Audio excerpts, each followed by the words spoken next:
My team don't make mistakes. Elle a très mal vieilli cette parole, pleine d'assurance de notre septuple champion du monde. Aux essais hivernaux de Bahreïn 2022, Mercedes nous dévoilait un design révolutionnaire de monoplace baptisé Zéro Ponton. Un bijou technologique taillé dans le marbre avec des inspirations de l'aérospatiale. De quoi rendre la NASA jalouse. Des gains autant théoriques estimés à plus d'une seconde autour.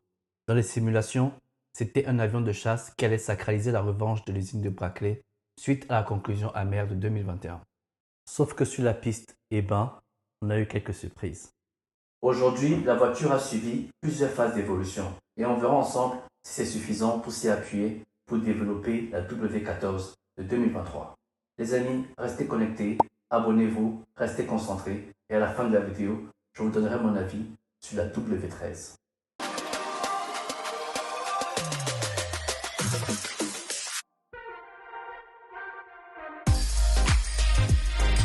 Finger Pilote.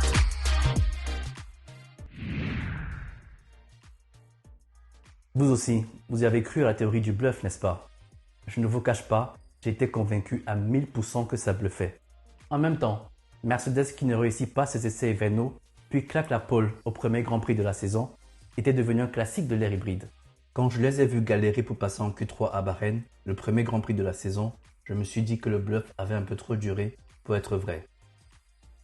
Même si les directeurs techniques des écuries étaient unanimes, sur le papier, cette voiture est ultime. Sauf qu'en piste, elle ressemblait plus à un kangourou obèse qui se traînait en ligne droite. En début de saison, les faiblesses de cette voiture sont nombreuses. Fenêtre de fonctionnement réduite.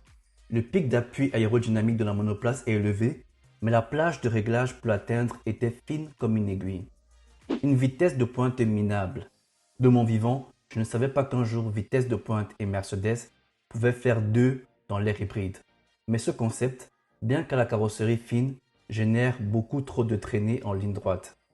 Les rebonds, on a découvert le marcionnage à toutes les sauces avec cette voiture, ce qui impactait directement la maniabilité de la voiture et donc le niveau de confiance des pilotes en celle-ci pour la pousser à la limite. Mettez-vous un peu à la place de Lewis Hamilton, qui a dû se demander ce qui était arrivé au successeur de sa W12 qui le rendait si irrésistible en fin de saison 2021. Mais la marque des champions, ce n'est pas juste de gagner, mais aussi de se relever après une gifle.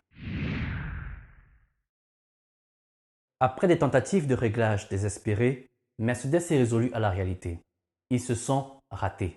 Et ce ne sont pas ces quelques podiums arrachés grâce à leur fiabilité qui allaient cacher la forêt. Heureusement, ils ont en Lewis l'un des pilotes les plus expérimentés de la grille. La solution est simple. Lewis Hamilton teste des pièces expérimentales durant les essais pour fournir des données qui vont permettre de corréler les outils de simulation aux données réelles de piste. Il y a quelques moments marquants du laborantin Hamilton, comme cette course de Melbourne avec des capteurs montés sur sa monoplace. Mais les efforts payent. Les évolutions de Barcelone ont aidé à supprimer le marcionnage chronique de cette voiture. Ainsi, Mercedes pouvait désormais abaisser sa hauteur de caisse. Sauf qu'en le faisant, ils se sont rendus compte que la voiture frottait sur l'asphalte bosselé. C'est le talonnage.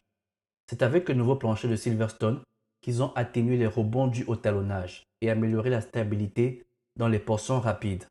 L'évolution finale d'Austin sur le plancher, puis l'aileron avant au Mexique, a permis d'élargir la fenêtre de fonctionnement aéro et améliorer l'outwash. Elle qui ne brillait que sur des circuits lisses ou lents, était désormais compétitive sur une piste rapide et bosselée comme Austin. Ce qu'on n'aurait jamais cru possible de la part de la W13 qui avait mordu la poussière à Spa 2 mois plus tôt. À partir du Canada, pour la première fois de la saison, cette W13 ressemblait enfin à une voiture de course stable. Des résultats obtenus à la sueur du dos d'Hamilton et de Russell qui peuvent enfin goûter le fruit de leur travail. Cela se traduit par la fréquence des podiums. 4 podiums sur les 8 premiers Grands Prix. Et depuis le Grand Prix du Canada, 11 podiums sur les 12 Grands Prix réalisés. Il faut comprendre, 11 podiums sur les 24 possibles, parce qu'il y a 2 Mercedes. Cela veut dire donc qu'on a en moyenne une Mercedes sur chaque podium depuis le Grand Prix de Montréal. C'est bien tout ça, on a raconté une belle histoire de persévérance et de résilience. Mais Mercedes n'est pas là pour fêter des deuxièmes places. Toto dit lui-même que le deuxième est le premier des perdants. Donc, est-ce que cette W13 peut être la base d'une voiture compétitive en 2023? On a tous entendu Wolff s'excuser plusieurs fois en faute de Grand Prix auprès de Lewis Hamilton, où cette voiture est digne de son talent. Mais ça, c'était avant. La caisse à savon allemande a évolué. On parle d'une voiture qui a claqué une pole à Budapest à la régulière et a fait monter ses pilotes 15 fois sur le podium. C'est nul à l'échelle de Mercedes, mais à celle de la Formule 1, on appelle ça une très bonne, voire excellente voiture. Si on la compare à ses rivales, on va être honnête, elle ne joue pas dans la classe de la RB18. Mais qui joue dans la classe de ce rouleau compresseur? Cependant, contre la F1 75 de Ferrari, il y a eu clairement match. Plus d'une fois, les pilotes Mercedes ont surpris l'écurie de Maranello. Derrière l'ogre Verstappen, ils ont souvent été la claire deuxième force du plateau en course. On sort même d'un Grand Prix de Mexico où Sainz, premier des Ferrari, finit à 43 secondes de Hamilton. Bien sûr, Mexico est un épiphénomène. M'auriez-vous cru que celui qui prenait 40 secondes allait donner 40 secondes 6 mois plus tard à celui qui lui donnait 40 secondes en début de saison? Prenez un temps pour réfléchir les amis. Celle-là, elle est technique. Bon, trêve de jeu de mots, je vous donne mon avis. Je ne vais pas y aller par 4 chemins. Mercedes aurait tort de repartir totalement de zéro. Je vais vous donner les raisons qui portent à croire qu'ils ne le feront pas. Premièrement, leur voiture a des points forts dont ils auraient tort de s'en priver. Sa fiabilité et la dégradation pneumatique sont élitistes. Elle caresse ses pneus comme un bébé. De plus, son package à fort appui aérodynamique a fini par regarder droit dans les yeux la Ferrari qui est une référence dans ce domaine. Enfin, sa performance à Austin sur un asphalte bosselé montre qu'elle devient polyvalente et ce, indépendamment de la surface de la piste. Hypothèse qui s'est confirmée à Mexico sur un circuit à très haute altitude. La deuxième chose est qu'ils ont continué de développer la voiture jusqu'à très tard dans la saison. Surtout que l'évolution d'Austin, d'après les termes de l'équipe, est cruciale pour 2023. Si eux-mêmes le disent, qui suis-je pour dire le contraire?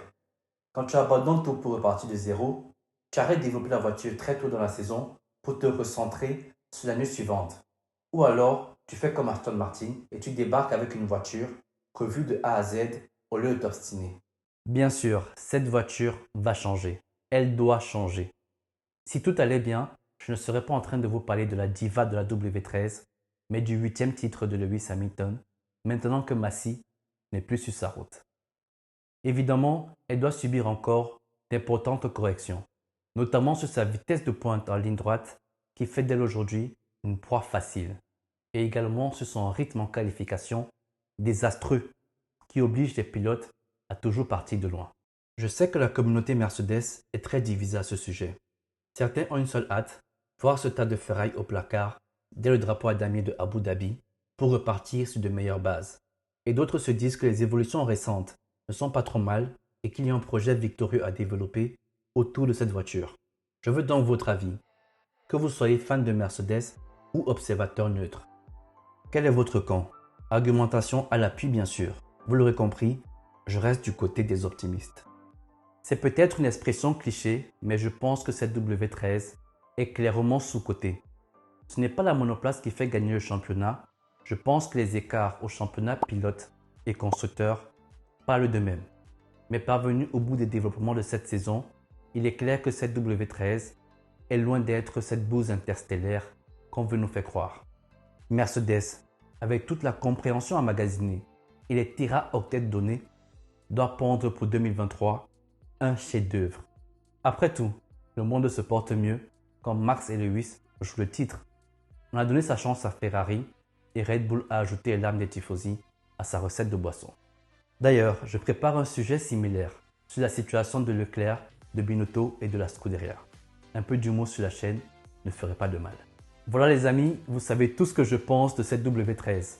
Maintenant, je suis curieux d'avoir votre regard sur la question en commentaire. D'ailleurs les amis, j'ai l'impression que Bottas a regardé la vidéo de la semaine dernière. À peine on a évoqué ses difficultés chez Alfa Romeo, qu'il a enfin marqué un point au Grand Prix du Mexique. Si vous aussi, vous voulez que tout s'arrange pour Mercedes, faites comme les fans Sauber. Likez la vidéo et surtout, abonnez-vous pour faire partie de l'aventure. D'ici là, soyez sages, c'était Finger Pilot. Ciao!